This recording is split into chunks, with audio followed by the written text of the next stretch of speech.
Hello friends and welcome again to the next video lecture of the computer graphics, and today we will discuss the second image generation technique, that is raster scan display system. So this technique is completely different from the previous one, that is random scan display system. तो random में क्या होता था कि जो electron beam है वो सिर्फ उसी स्क्रीन के उसी एरिया पर स्ट्राइक करती है जिस जहां पर इमेज को हमें ड्रॉ करना होता है. बट यहां पर क्या होता है कि जो इलेक्ट्रॉन बीम है, ये electron beam traces out the complete screen from top to bottom, left to the right, one line at a time.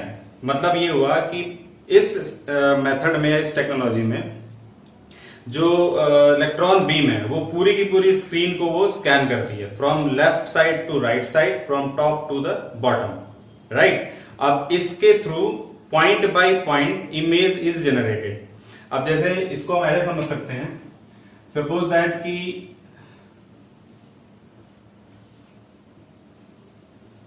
हमारे पास ये एक स्क्रीन है, ठीक है.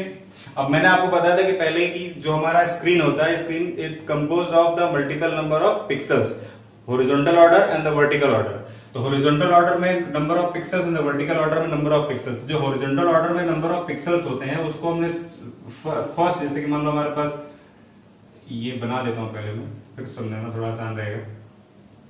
दिस वन, तो हमारे पास क्या, ये जो बॉक्स दिख रहा है आपको, स्क्वायर बॉक्स में ये सारे के सारे पिक्सेल्स हैं. तो ये जो क्या हुआ कि ये वाला, यानी कि first row, row 1, row 2, row 3 and so on, row 3 4 5 6 7 8, मतलब ये 8 रो है. तो ये फर्स्ट, इसको हम बोलते हैं स्कैन लाइंस. क्या बोलते हैं?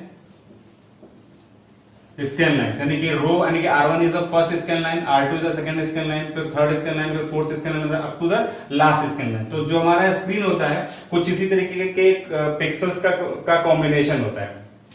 अगर मैं बात करता हूं electron beam from top to bottom move कर रही है, इसका मतलब है कि यहां से स्टार्ट करेगा स्कैनिंग, यहां से भी सबसे पहले फर्स्ट, यानी कि last pixel of the first row is scanned. इसका मतलब first row is scanned, and then after जो इलेक्ट्रॉन बीम है वो मूव करके फिर से क्या होता है, सेकंड रो के फर्स्ट पिक्सल पर आ जाता है, और फिर उसके बाद इस सेकंड रो में जितने भी पिक्सेल्स हैं लास्ट तक, यानी राइट साइड तक, सबको स्कैन करता है. और ये प्रोसेस कंटिन्यू चलता है कब तक, जब तक कि लास्ट रो का लास्ट पिक्सल स्कैन नहीं हो जाता. ठीक है. तो इसको बोलते हैं राष्ट्र, मतलब रास्टराइजेशन ऑफ द स्क्रीन, यानी कि raster scan system.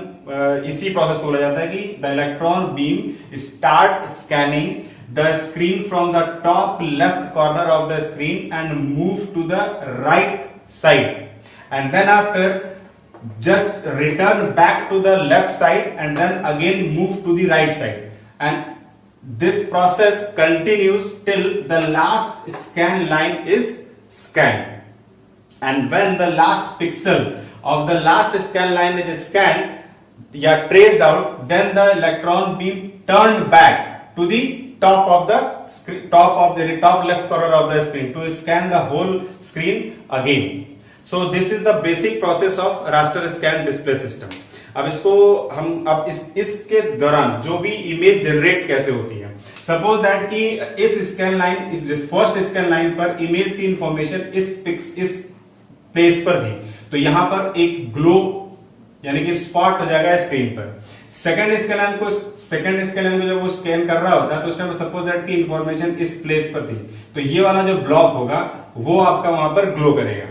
Third scan line में ये वाला ब्लॉक, और मान लो फिर ये वाले ब्लॉक की इंफॉर्मेशन थी तो ये वाली ब्लॉक वहां पर ग्लो करेगा. थर्ड स्कैन लाइन पर क्या हुआ, मान लो कि ये वाला ब्लॉक था, ये वाला पिक्सल की पोजीशन की इंफॉर्मेशन थी, तो ये वाला ग्लो कर देगा, बाकी का पोजीशन कोई भी एज इट इज रहेगा. और उसके बाद मान लो कि ये वाले पोजीशन की इंफॉर्मेशन थी, पिक्सल पोजीशन की, तो ये वाला ग्लो करेगा. तो ऐसा होते हुए, मतलब ये जो प्रोसेस है वो कंटिन्यूस करेगा. मतलब इमेज की जो इंफॉर्मेशन है वो बफर एरिया में स्टोर है, और उस पोजीशन के अकॉर्डिंग स्क्रीन का वो पिक्सल ग्लो करता है जिसकी इंफॉर्मेशन वहां रिफ्रेश बफर में होती है. ठीक है. लेकिन ये जो ग्लोइंग है वो क्या होगा, मतलब स्कैन लाइन के थ्रू होगा. इस स्कैन लाइन पर जिस पिक्सल की इंफॉर्मेशन होगी वो पर्टिकुलर पिक्सल वहां पर ग्लो करेगा, बाकी एज इट इज रहेगा. ठीक है. और इस तरीके से हमारी इमेज जनरेट होती है. ठीक है. तो इसको मैं थोड़ा सा एक ब्रॉड पिक्चर बनाता हूं, वो देखते हैं.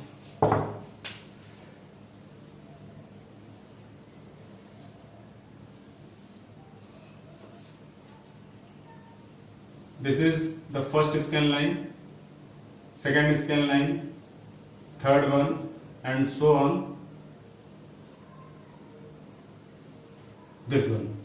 अब क्या होता है कि अब फिर से बता रहा हूं, सुन लीजिए ध्यान से। इसमें क्या होता है कि फर्स्ट जो इलेक्ट्रॉन बीम है, electron beam start scanning from the top left corner, यानी कि इस पोजीशन से, ये पहले स्कैन लाइन के फर्स्ट पोजीशन से वो स्कैनिंग स्टार्ट करता है and move to the right side यहां तक। और इस केस में जो इंटेंसिटी होती है इलेक्ट्रॉन बीम की वो होती है ऑन। इलेक्ट्रॉन बीम की इंटेंसिटी ऑन होती है कब? जब लेफ्ट से वो राइट को तरफ मूव करता है, ठीक है। जैसे ही वो लास्ट पिक्सल को स्कैन करता है उसके बाद उसकी इंटेंसिटी हो जाती है ऑफ। किसकी? इलेक्ट्रॉन बीम की इंटेंसिटी हो जाती है ऑफ, और फिर से वो रिटर्न बैक होके कहां पे आ जाता है? सेकंड स्कैन लाइन के फर्स्ट पिक्सल, यानी कि इस पोजीशन पे, सेकंड स्कैन लाइन के फर्स्ट पिक्सल पे। और जैसे वो यहां पर आता है अगेन उसकी इंटेंसिटी क्या हो जाती है? ऑन हो जाती है। और उससे ऑन इंटेंसिटी में वो फिर क्या करता है? सेकंड स्कैन लाइन के सारे पिक्सल को वो स्कैन करता है और लास्ट कुछ पिक्सल पे पहुंचता है। जैसे वो लास्ट पिक्सल पे पहुंचेगा अगेन इंटेंसिटी ऑफ हो जाएगी, फिर से क्या होगा? वो वापस बैक थर्ड स्कैन लाइन पर पहुंचे, यानी कि इस जगह पे, और यहां पर ये इंटेंसिटी इसकी क्या होती है? ऑफ होती है। और ये प्रोसेस कंटिन्यूस चलेगा, ठीक है। ये प्रोसेस क्या होगा? कंटिन्यू चलेगा। और एक बार लास्ट में, यानी कि लास्ट पिक्सल को स्कैन करने के बाद, लास्ट पिक्सल मतलब लास्ट स्कैन लाइन के लास्ट पिक्सल को स्कैन करने के बाद उसकी इंटेंसिटी फिर से ऑफ हो जाती है। किसकी? इलेक्ट्रॉन बीम की इंटेंसिटी फिर से ऑफ हो जाती है और electron beam return back to the top left corner, first pixel position पर वापस वो पहुंच जाता है, ठीक है। तो अब ये यहां पर पहुंचने के बाद अगेन इस स्क्रीन को वापस स्कैन करने के लिए वो फिर से रेडी रहता है, ठीक है। अब यहां पर दो टर्मिनोलॉजीज है, उसको मैं बताने जा रहा हूं। देखो, फर्स्ट ये कि जब फर्स्ट स्कैन है हॉरिजॉन्टल फॉर्म में, जब वो स्कैन करता है, जब वो उसकी इंटेंसिटी ऑफ होती है, इस राइट साइड पर पहुंचने पर जब इलेक्ट्रॉन बीम की इंटेंसिटी ऑफ होती है, उसके बाद वो वापस पहुंचता है अपने सेकंड रो पर, तो इसको बोला जाता है horizontal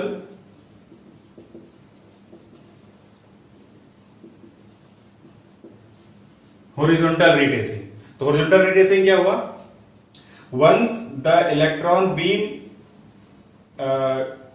reach at the right side and the intensity of the electron beam is off, and then that electron beam returned back to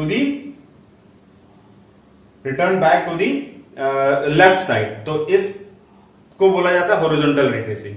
अब उसके बाद एक बार अगर इलेक्ट्रॉन बीम लास्ट पिक्सल को स्कैन करता है तो उसको फिर से उसकी इंटेंसिटी ऑफ हो जाती है, और ऑफ होने के बाद वापस कहां पहुंचता है?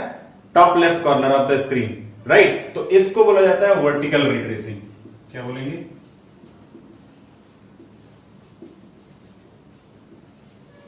Vertical retracing.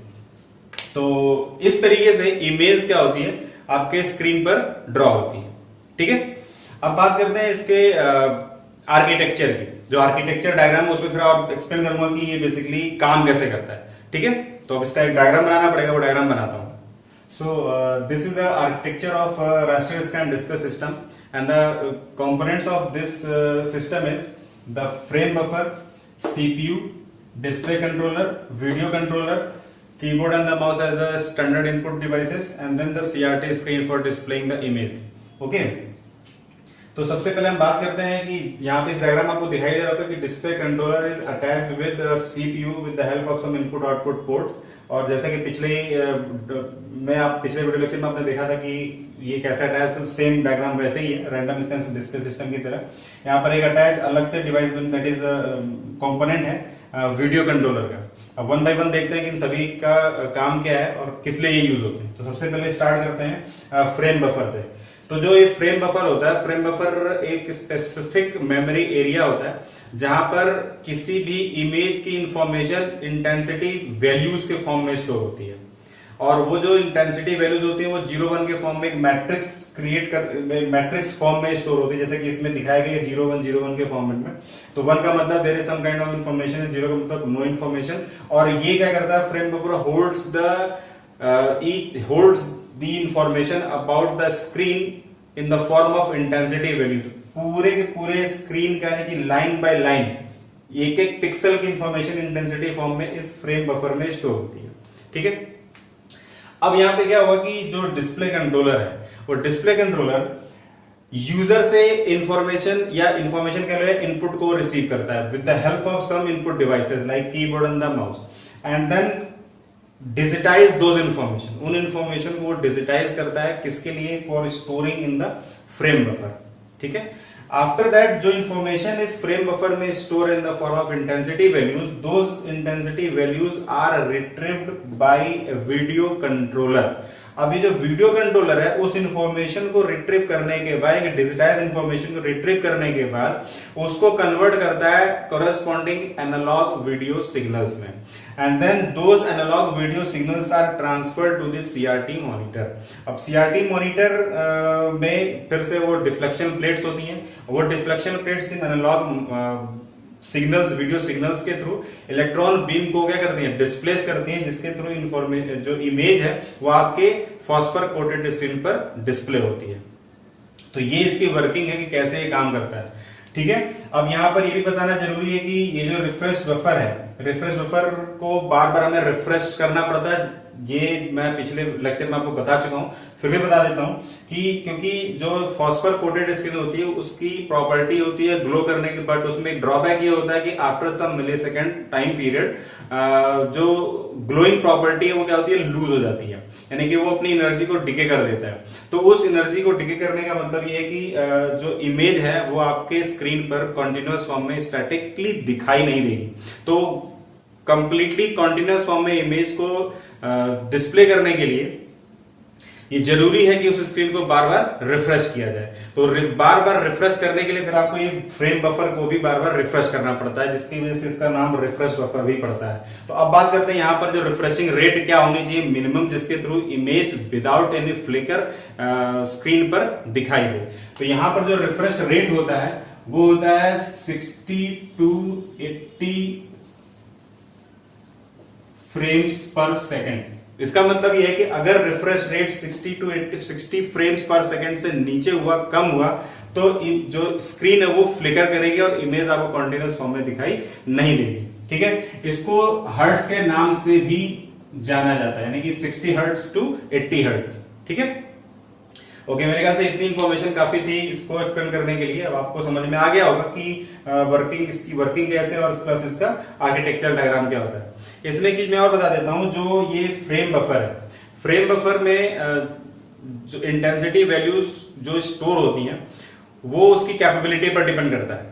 ठीक है, जैसे अगर मान लो मुझे ब्लैक एंड व्हाइट इमेज को स्टोर करना, तो ब्लैक एंड व्हाइट इमेज को स्टोर करने के लिए सिर्फ एक ही बिट सफिशिएंट होती है। ठीक है, इसका मतलब यानी उस जो वैल्यू स्टोर होती है या तो वो जीरो के फॉर्म में, ऑन या ऑफ, यानी कि जीरो या वन के फॉर्म में स्टोर होती है, तो उसमें हमारे पास एक ही बिट सफिशिएंट है to store the that information, that intensity values. लेकिन अगर कलर फोटोग्राफ है या कलर इमेज है तो कलर इमेज को स्टोर करने के लिए मल्टीपल बिट्स की रिक्वायरमेंट होती है। ठीक है, तो मल्टीपल बिट्स मान के चलते हैं कि लगभग 24 bits are sufficient to store the information about any colour intensity values. तो अब यहां पर अगर रिफ्रेश बफर जो है, यानी जो फ्रेम बफर है, फ्रेम बफर को हम बोलते हैं बिट मैप। लिख देता हूं, बिट मैप। अगर ब्लैक एंड व्हाइट इमेज को स्टोर करने के लिए आप सिर्फ एक बिट की रिक्वायरमेंट रखते हो तो उस केस में फ्रेम बफर को बोला जाता है बिट मैप। लेकिन इस फ्रेम बफर को हम पिक्स मैप तब बोलते हैं जब किसी कलर इमेज या कलर पिक्सल की इंटेंसिटी वैल्यू को स्टोर करने के लिए मल्टीपल बिट्स की रिक्वायरमेंट होती है। ठीक है, तो जब मल्टीपल बिट्स की रिक्वायरमेंट होती है तो उस टाइम पर फ्रेम बफर को बोला जाता है पिक्स मैप, और जब सिंगल बिट की रिक्वायरमेंट होती है ब्लैक एंड व्हाइट इमेज को स्टोर करने के लिए तो उस केस में फ्रेम बफर को बोला जाता है बिट मैप। ये वाई क्वेश्चन से कभी कभार पूछ ले जाते हैं। ठीक है, तो मेरे ख्याल से आपको ये क्लियर हो गया होगा कि रास्टर स्कैन सिस्टम क्या होता है और उसकी वर्किंग कैसे है और प्लस उसका आर्किटेक्चर डायग्राम क्या है। ठीक है, तो नेक्स्ट वीडियो लेक्चर में आपको ये बताऊंगा कि what is the basic differences between the raster scan system and the random scan system. ठीक है, टिल देन थैंक यू।